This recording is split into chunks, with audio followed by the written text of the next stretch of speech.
Uma boa noite para todos na paz do Senhor. Eu quero louvar a Deus pelo privilégio de estar mais uma vez nessa casa para compartilhar a palavra de Deus, amém?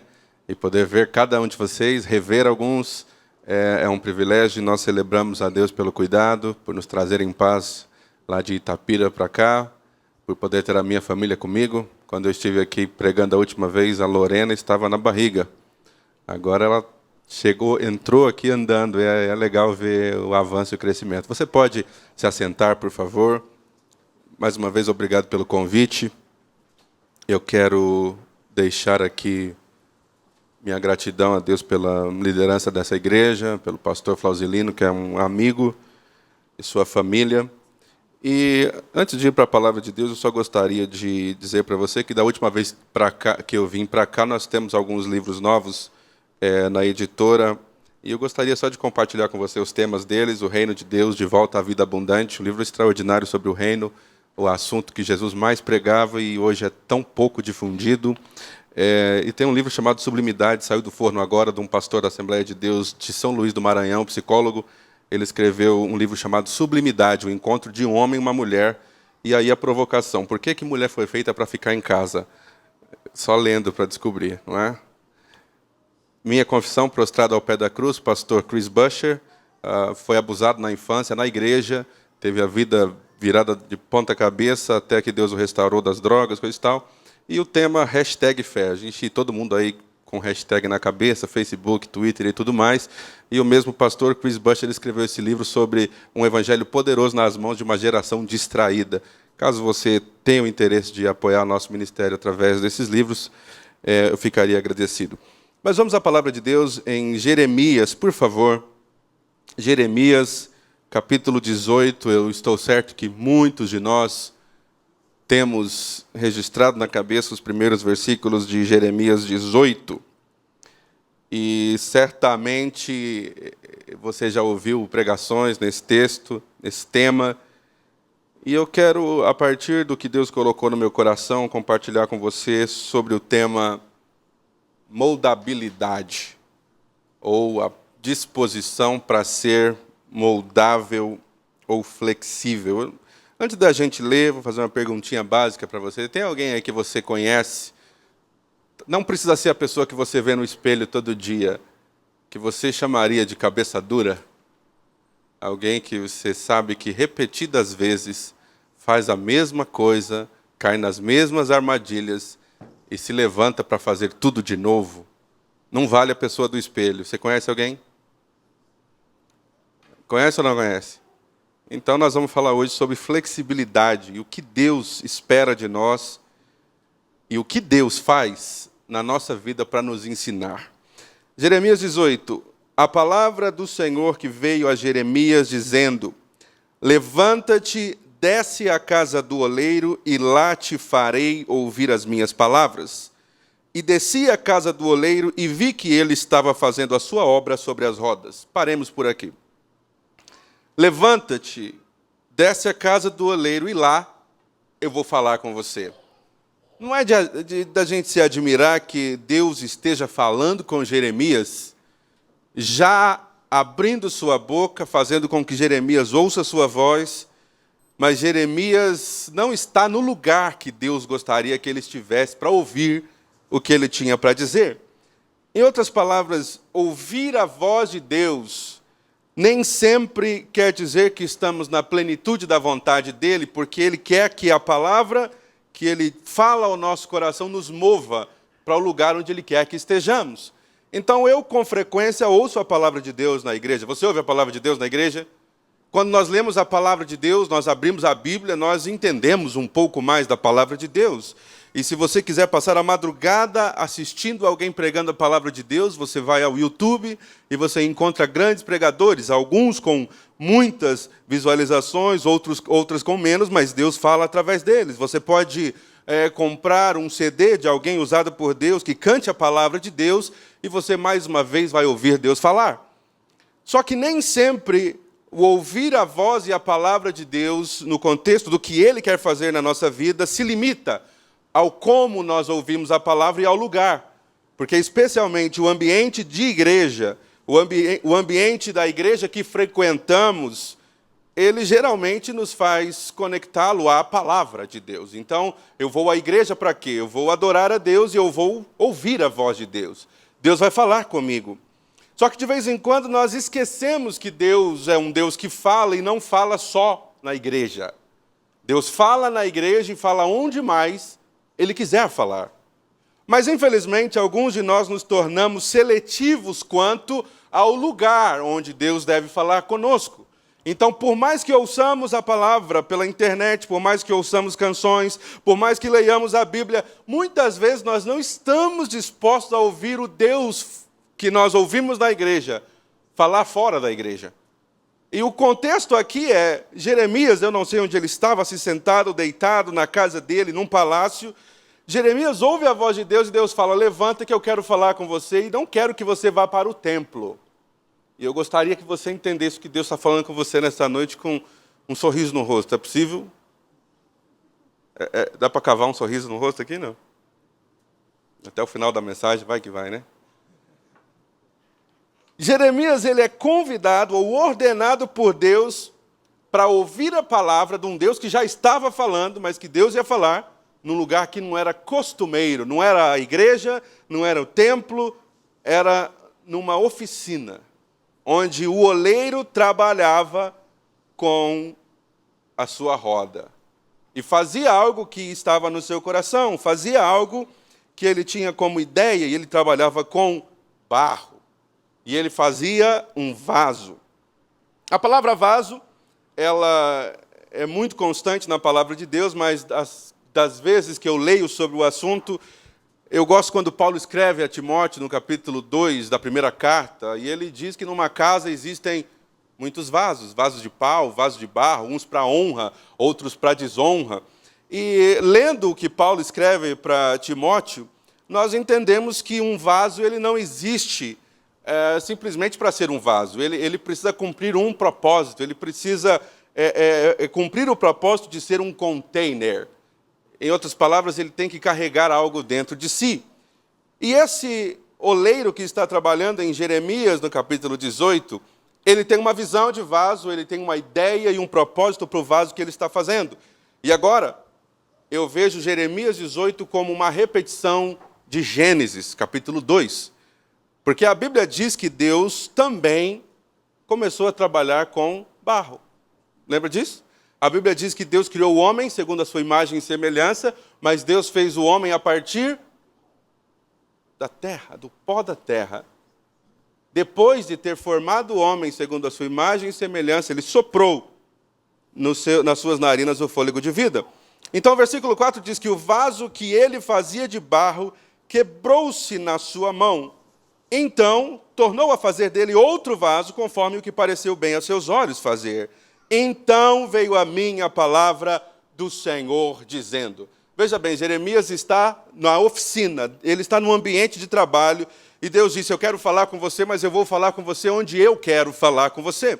Eu não sei se já aconteceu com você de ter a oportunidade de ouvir Deus falar quando você estava na fila do pão.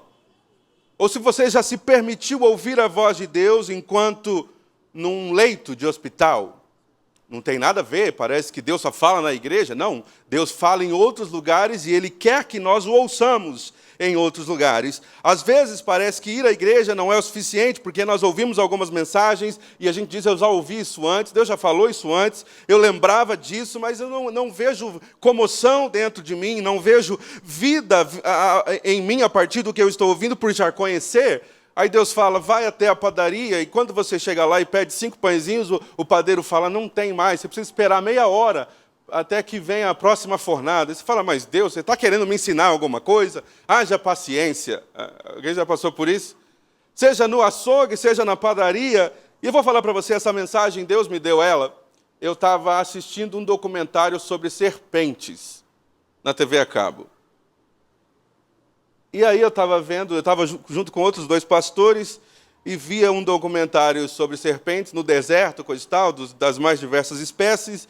Então Deus começou a colocar no meu coração esta mensagem. E você fala, será que não podia ser na madrugada, às 3 da manhã, quando o homem de Deus vai buscar o manto profético, vai ouvir a voz de Deus, o oráculo, e então ele tem algo extraordinário para o povo de Deus? Não. Deus, a qualquer momento, ele pode usar uma situação e uma circunstância para revelar a vontade dele para você. Então, é por isso que ele diz, Jeremias, levanta, não é aí que eu quero falar com você.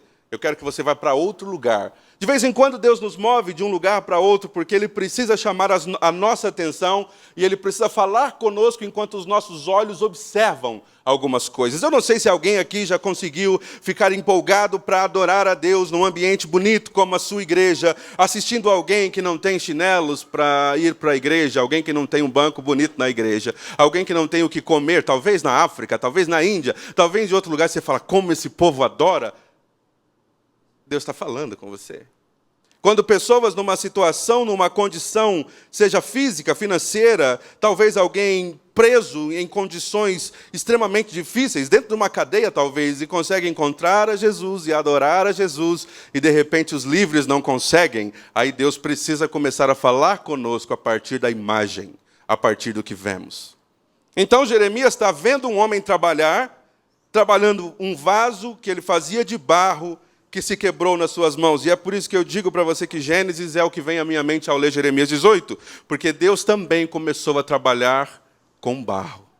E ele falou, eu vou fazer um vaso extraordinário à minha imagem e à minha semelhança. E eu vou colocar do meu conteúdo dentro dele. Então você entende que enquanto Adão não tinha vida, ele era simplesmente um vaso sem conteúdo. Aí Deus falou assim, agora é hora desse homem levar adiante aquilo que eu sou. A Bíblia diz que Deus soprou nas suas narinas o fôlego de vida e o homem tornou-se alma vivente. O homem passou a viver e experimentar a vida de Deus porque o sopro de Deus estava dentro dele. Então, vaso precisa carregar alguma coisa. Você não pode ser um vaso vazio, você precisa ser um vaso que carregue um conteúdo de valor. Então, o versículo 4 diz que o vaso se quebrou. Você consegue ver junto comigo que o vaso que se quebra na mão do oleiro em Jeremias 18 é o vaso que se quebra quando Adão cai e se distancia de Deus, porque ele obedece ao impulso da sua carne e agora perde a sua comunhão com Deus? A Bíblia chama o Senhor Jesus Cristo de segundo Adão, enquanto o primeiro Adão é o Adão original, o homem que caiu. E Deus, ao olhar para esse Adão caído, ele disse, eu vou restaurar esse vaso. Eu vou jogar nesse vaso conteúdo restaurado. Eu vou trazer nova vida para ele. Então você vê que desde a queda, Deus tem procurado insistentemente restaurar a sua conexão com o homem que caiu, com o primeiro vaso que caiu da sua mão, que estava perto dele, mas distante o suficiente para ouvir a voz da serpente. Então, esse Deus, na sua busca, a Bíblia diz que, vindo à plenitude dos tempos, Deus enviou o seu Filho, nascido de mulher, nascido sob a lei, para resgatar, restaurar, comprar de volta aqueles que estavam debaixo da lei. Deus começa um processo de restauração do primeiro vaso. Agora, quais são os elementos usados para se fazer um vaso? Alguém lembra? O que você precisa para fazer um vaso? Você precisa de barro, mas barro é feito do quê?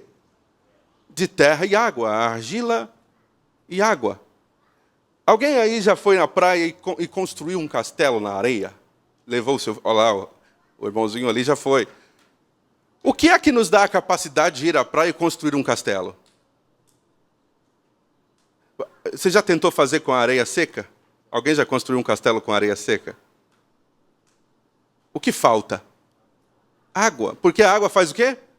Ela dá a liga e de grão em grão você consegue dar forma àquilo que você tinha em mente.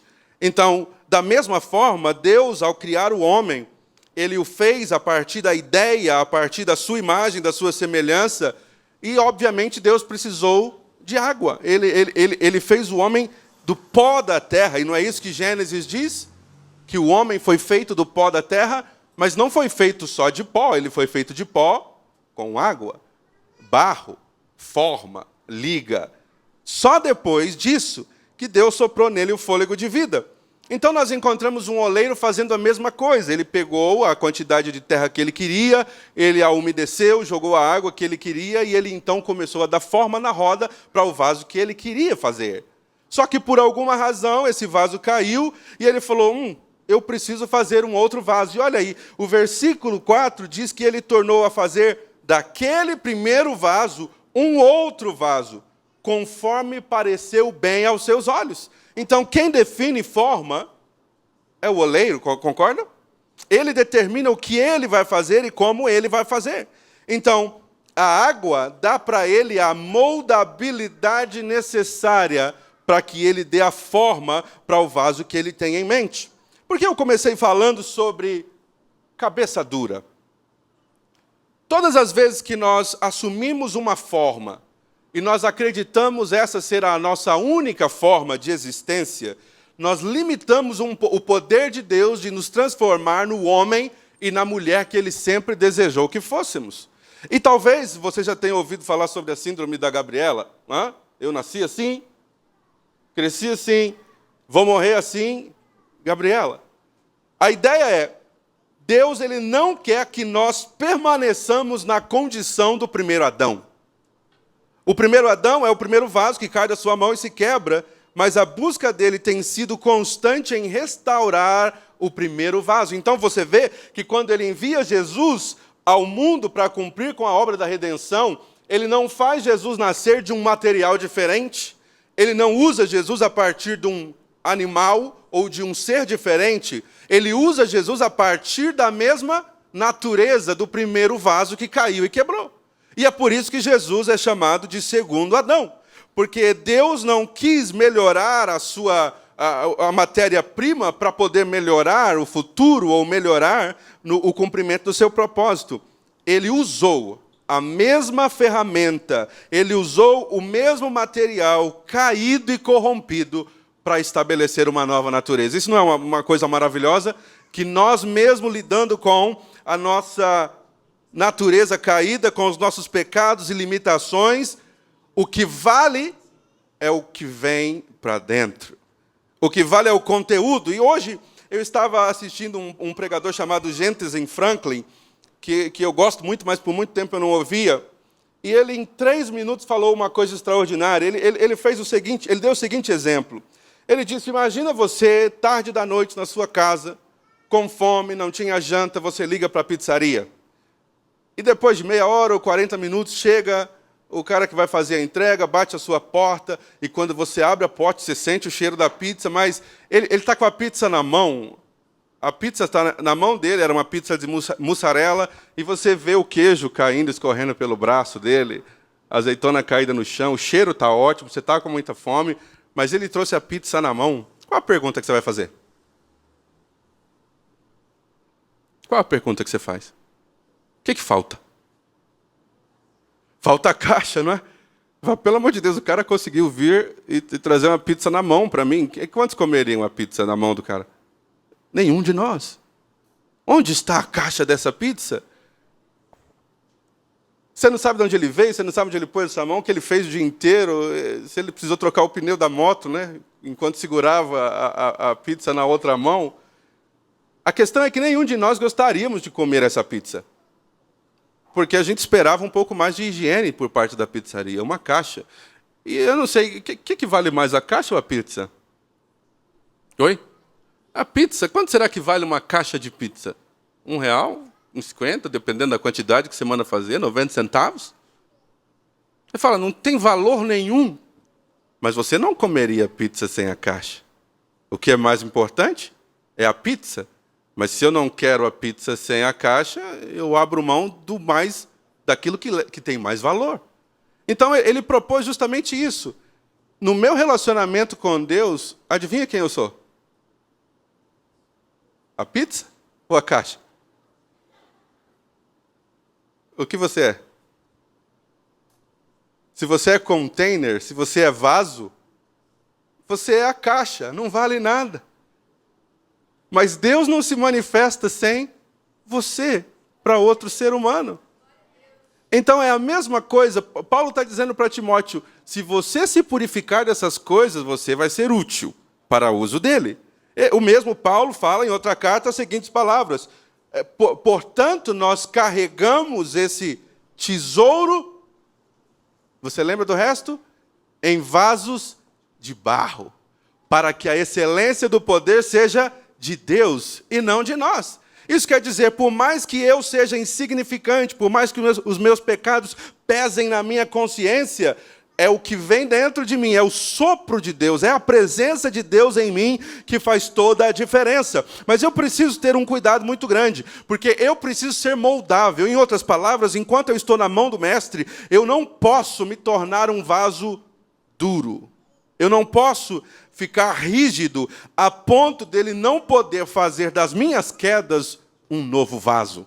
Então, alguém falou sobre cair, não foi? Acho que foi você que falou sobre cair, levantar um pouco mais forte. Essa é a ideia. A esperança nossa é que todas as vezes que nós, através da nossa humanidade, da nossa falência, da nossa falibilidade, caímos, o poder de Deus ainda está disponível para ser glorificado e Ele seja exaltado através da nossa simples existência. Mas nós precisamos fazer a manutenção desse vaso. Numa casa, numa grande casa, existem vasos de honra e vasos de desonra. A gente nem precisa falar dos vasos de desonra que a gente tem na nossa casa. Você já entrou na casa de um amigo que você admira muito e viu um vaso sanitário na sala? Oi? Com flores? Para deixar o ambiente mais bonito? Não faz sentido. Porque todos nós entendemos bem que a forma determina qual é o propósito de um vaso sanitário. Por mais que seja vaso, ele não cabe em qualquer lugar da casa. O lugar dele é o banheiro. Bem como um lindo vaso, seja ele chinês ou português, onde quer que ele esteja, se ele tem beleza, se ele tem sensibilidade, ele pode ser colocado à porta, ele pode ser colocado num canto da sala, ele pode estar em cima de uma mesa.